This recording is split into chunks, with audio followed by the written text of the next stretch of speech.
The poison garden is behind a tall black iron gate, held shut by a heavy chain, fastened with a lock. The plants within are neither good nor bad. The same plant that can sicken and kill can, if mixed in the right proportions, make a medicine that cures. But something has happened inside those tall gates, where so many deadly herbs have been collected in one spot.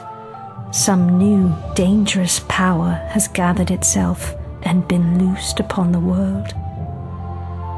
The forbidden plants move in the breeze, as if beckoning us inside. Slip through the gate. You can do it. Come inside. Now begins a new season. It is the season of Weed, a boy with a secret and dangerous gift. His voice holds me in its tender spell. His eyes graze over my body without shyness. I should move away. I do not.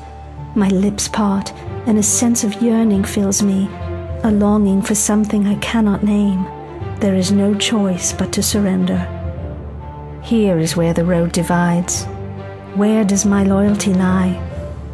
It does not take me even a single heartbeat to decide.